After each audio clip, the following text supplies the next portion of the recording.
अगर कोई बोलता है तो पंडित झूठ बोलता है, अगर कोई बोलता है तो पंडित झूठ बोलता है। पंडित झूठ बोलता है अपने वर्चस्व को करने के लिए। किसके सामने कहा, किसने कहा? तो आपको कहने से क्या हो जाएगा? कोई प्रमाण है पंडित का?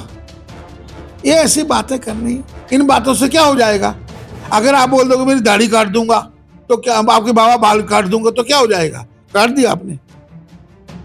ये कोई बात है करने की? ये बैल मुझे मार, ये कोई बात है? मतलब ये षड्यंत्र था, ये षड्यंत्र था व्यवस्था को, उस व्यवस्था को उपाय करने का। भाई कोई किसकी गाड़ी क्यों काटेगा? क्यों काटेगा? ये वो मुसलमान है क्या? ये मुसलमान बाद में बने, ईसाई बाद में बने, मुसलमान बाद में बने, सरदार बाद में बने, फिर कोई क्या नाम है जैन बन गया, बुद्धिस्ट बन गया। तो हम सबसे पहले अगर विचार करें तो हम उस परमपिता परमात्मा की संतान हैं। और हर हर महादेव। आप देख रहे हैं सब चिनार न्यूज अपडेट में हूं आपके साथ गौरव बिनोत्रा। बाबा बर्फानी जी की अगर अमरनाथ यात्रा की अगर हम बात करें तो आप सभी जानते हैं कि बाबा बर्फानी जी की अमरनाथ यात्रा जो है वो काफ़ी धूमधाम से मनाई जाती है और जिसकी तैयारियां जो है वो महीना 2 महीना पहले ही शुरू कर दी जाती हैं। इस वक्त हम लोग जम्मू के राम मंदिर में हैं, जहाँ पर तमाम साधु संत समाज के लिए रहने की और खाने पीने की व्यवस्था का इंतज़ाम किया जाता है। और मैं आपको बता दूं कि इस व्यवस्था का पूरा इंतज़ाम जो है वो महंत रमेश्वर दास जी की देखरेख में किया जाता है, जो कि फिलहाल यहाँ पर है। और आज इनकी तरफ से एक प्रेस वार्ता भी बुलाई गई थी और प्रेस वार्ता का मेन मकसद यही था कि बाबा बर्फानी जी की अमरनाथ यात्रा से जुड़ी खबर जो है वो लोगों के सामने लाना। और वहीं लखदाता बाजार में जो विवाद हुआ था मंदिर को लेकर, जहां पर एक पंडित को कहा जा रहा था कि आप अपनी दाढ़ी और मूछ जो है वो कटवा कर आएं, उसे लेकर भी जो है वो आज यहां पर प्रेस वार्ता की गई। सीधा महंत जी से बातचीत करेंगे, क्या कुछ इनका कहना है वो जानने का प्रयास करेंगे। महंत जी सबसे पहले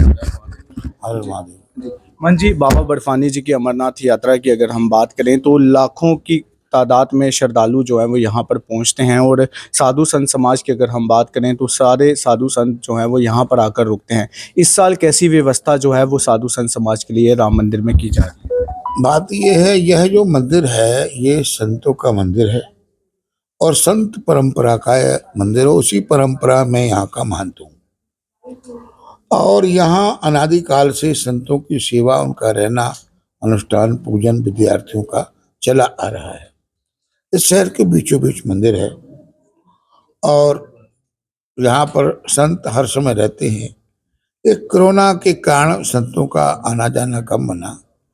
यहाँ पर मैंने देखा है कि जब समय प्रशासन या कोई व्यवस्था नहीं होती थी तब संत आते थे, त्यागी संत होते थे और वो ट्रक में बैठकर यात्रा कर लेते थे। तो रास्ते में न लंगर होते थे, न व्यवस्थाएं होती थी। चने रख लेना है, चने खाते जाना, पानी पीते जाना है और यात्रा करके जाना है।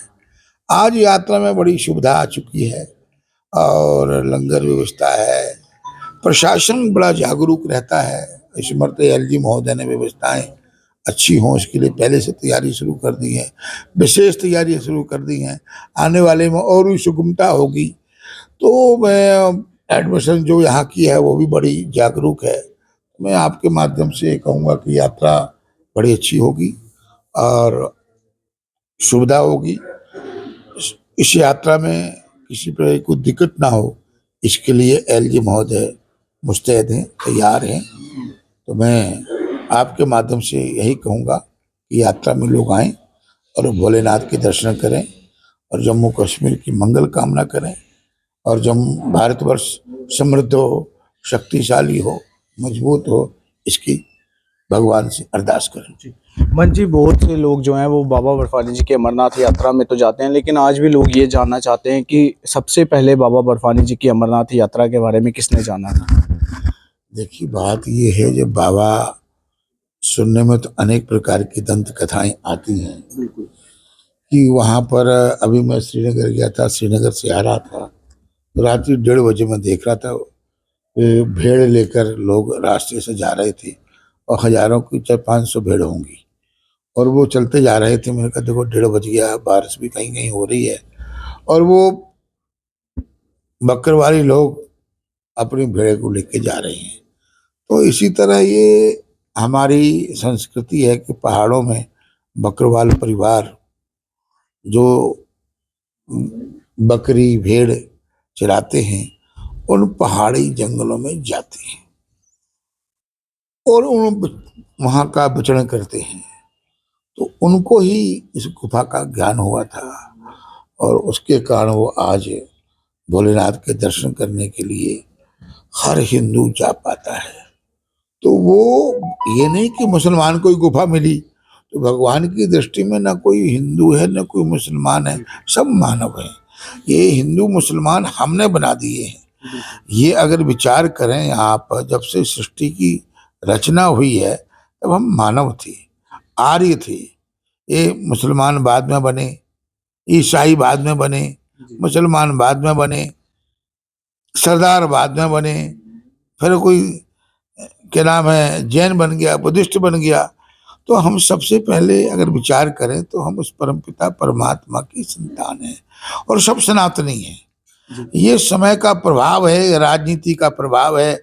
आज भारतवर्ष में 225 धर्म हैं, कोई किसी को बोलता कोई किसी को बोलता।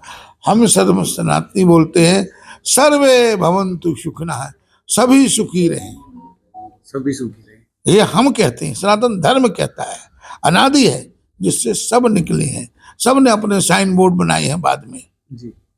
सनातन का एक ही वो बोर्ड है। तो मैं उन सब जो आज के काल्पनिक धर्म के लोग हैं उनसे मैं कहूंगा कि निजी स्वार्थ को छोड़कर, ये जीवन में सत्य है कि मृत्यु सत्य है, मरना सबने, ये सत्य है, ये अटल सत्य है। जब मृत्यु अटल सत्य है फिर आडंबर क्यों करते हो? अगर जो कुछ जोड़ रहे हो, जो कुछ इकट्ठा कर रहे हो वो सत्य है तो वो तुम्हारे साथ जाना चाहिए। जो तुम धर्म बना रहे हो, जो गुरु बना रहे हो, जो कुछ बना रहे हो, राम को आपने पैदा नहीं किया, मैंने पैदा नहीं किया। भगवान भोलेनाथ को किसी धर्म गुरु ने वहां हिम शिवलिंग पे स्थापित नहीं किया। आज दुनिया भर के धर्म गुरु बने हैं, ये पैदा कर देना, बना दे अमेरिका में हिम शिवलिंग खड़ा कर देना, तो तब तो मान लूं मैं किसी धर्म को। ये सब होगा नहीं। हिंदू समाज को, मनुष्य समाज को तोड़ेंगे, अपना अपना वो साइन बोर्ड लगाएंगे, अपना अपना साइन बोर्ड के चक्कर का झगड़ा है। आज जम्मू कश्मीर में हजारों लोग मारे जा रहे हैं। अभी परसों हमारे बच्चे पैरामेडिकल के मार दिए गए हैं, कितने दुख की बात है। लाखों बच्चे मारे गए, लाखों फौजी मारे गए, मारे लोग जा रहे हैं। इनको मारने वालों को ज्ञान नहीं है कि भाई क्यों मार रहे हो, क्या तुम अमर होके आए हो? इसलिए मैं सबको सद्मति भोलेनाथ दें और सब राष्ट्र भक्त बने और सब मानवता के भक्त बने। धर्म को ना माने, मानवता को तो मान ले, तब भी इस समाज का भला हो जाएगा। तो बिल्कुल मानवता की राह पे जरूर चलना चाहिए। अमन जी, आपने साथ में एक और मुद्दा जो है वो आज यहाँ पर उठाया कि लखदाता बाजार में जिस प्रकार से पंडित को कहा गया कि आप अपनी दाढ़ी मूंछ नहीं रख सकते।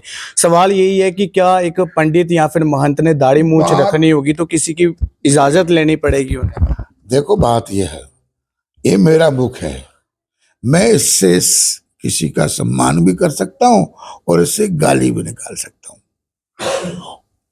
वहां की जो मैनेजमेंट है उनको क्या जरूरत है कि तुम अपनी मूंछ काटो कि अपनी बाल काटो कि ना काटो, उनको क्या लेना देना है? ये तो एक षड्यंत्र है, एक चाल है हिंदू भोले वाले लोगों को ब्लैकमेल करने का, अपमानित करने का। ये हमारी पहचान है, दाढ़ी संतों का स्वरूप है, पंडित का स्वरूप है। किसके सामने कहा पंडित को तू दाढ़ी काट ले? क्या पंडित दाढ़ी रखने से पहले पंडित दाढ़ी नहीं काटता था क्या? क्या वो और बाल नहीं काटता था क्या? सब कुछ करता था। ये हिंदू समाज को, उस मंदिर की व्यवस्था को छीनने के लिए इस प्रकार का षड्यंत्र बनाया गया है।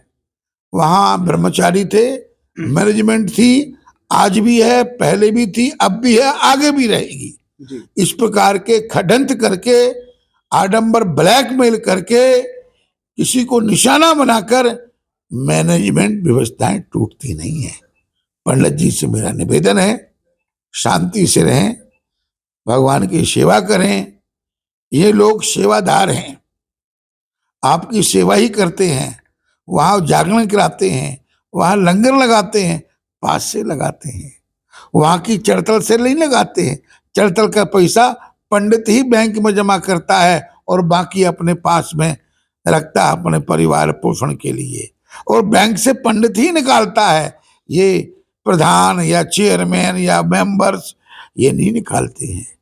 और भगवान ये समर्थवान लोग हैं, ये तो वहाँ समाज की सेवा करने के लिए रहने वाले लोग हैं। एक षड्यंत्र है हिंदू समाज सनातन धर्म को अपमानित करने का। मैं आपके माध्यम से कहूँगा सभी भाइयों से कि आधी बात सुने कर बोलना नहीं चाहिए। आधा ज्ञान नुकसान पहुंचाता है। आधी दवा खा लो ना आप, वो भी नुकसान पहुंचाएगी। पूरी बात सुन लेना चाहिए। और विशेषतर आप मीडिया बंधुओं से भी मेरा निवेदन है कि पूरी इस बात को सोच समझकर जांच परख कर ही प्रकाशन में लाना चाहिए। आप लोग पब्लिक देखते हैं, हो देखते हैं, मेरे चैनल को हाईलाइट होगा, बस क्लिक मारते रहते हैं, न्यूज बनाते रहते हैं, बड़ा गर्क हो जाता है उस व्यवस्था का। तो मेरा आपसे यही निवेदन है, और जो उन लोगों से भी निवेदन है, वो हाईलाइट हो, राजनीति करें, पर मंदिर को ना जोड़ें साथ में। मंदिर की व्यवस्था जो चल रही है वो चलती रहेगी। पंडित जी भी वहाँ पुजारी हैं, पूजा ही करते रहे। उनकी चोटी और बाल कोई नहीं काटना, ना कोई काट सकता है, ना कोई बोल सकता है। अगर कोई बोलता है तो पंडित झूठ बोलता है। पंडित झूठ बोलता है अपने वर्चस्व को करने के लिए। किसके सामने कहा, किसने कहा? अब मैं आपको बोलूं आप मेरे को गाली दे रहे हो, तो आपको कहने से क्या हो जाएगा? कोई प्रमाण है पंडित का? ये ऐसी बातें करनी, इन बातों से क्या हो जाएगा? अगर आप बोल दोगे मेरी दाढ़ी काट दूंगा तो क्या, आपके बाबा बाल काट दूंगा तो क्या हो जाएगा? काट दिया आपने। ये कोई बात है करने की? ये बैल मुझे मार, ये कोई बात है? मतलब ये षड्यंत्र था, ये षड्यंत्र था व्यवस्था को, उस व्यवस्था को उपाय करने का। भाई कोई किसकी गाड़ी क्यों काटेगा? क्यों काटेगा? ये वो मुसलमान है क्या? ये सब सनातनी लोग हैं, क्यों गाड़ी काटेंगे? बाकी हमारे महात्मा जी हैं, वहां काफी दिनों से रहते थे। मैं जितना जानता हूं, मैं तो वहां 79 से ब्रह्मचारी जी को भी जानता हूं, क्योंकि वहीं पढ़ा हूं मैं। और ब्रह्मचारी यहीं लंगर रोटी खाते थे, आते थे, गुरु जी बस आया करते थे। तो मैं वहाँ की सारी व्यवस्था को जानता हूँ। मेरा पुनः हिंदू भाइयों से, पंडित जी से, या उस व्यवस्था से लोग जुड़े हुए लोगों से अपील है कि धर्म का सम्मान करो। जय श्री राम। धन्यवाद। तो जी आपसे जानना चाहेंगे हम इस मंदिर के बारे में। मैं 40 साल से सेवा करता हूँ वहाँ पर फूलों की। ऐसे कोई बात नहीं है। ये महाराज ब्रह्मचारी जी चले गए, जब से पंडित जी बैठे हैं ठीक ठाक चल रहा था। अचानक ऐसी बात, ऐसी किसी ने कुछ कह दिया और बात भड़क गई, ये गलत है। ये और मैं 40 साल से सेवा करो, फूल उठा करके मैं तभी परवाता हूँ। मैं सेवा करता हूँ। ना मुझे कमेटी वाले देते हैं, ना मुझे पंडित देते हैं। जो फल फूल देते हैं मैं अपने आश्रम में लेके बांट देता हूँ। मतलब कि आपको भी ऐसा लगता है कि ये सनातन धर्म को जो है वो नीचा दिखाने की कोशिश की गई थी वहां पर? ये ऐसा ही है कि एक हाय हाय करने के लिए बस थोड़ा सा पॉइंट मिल गया और सारे इकट्ठा कर दो, बात करते रहते हैं। इसमें क्या है? सनातन धर्म सब एक ही है। बिल्कुल।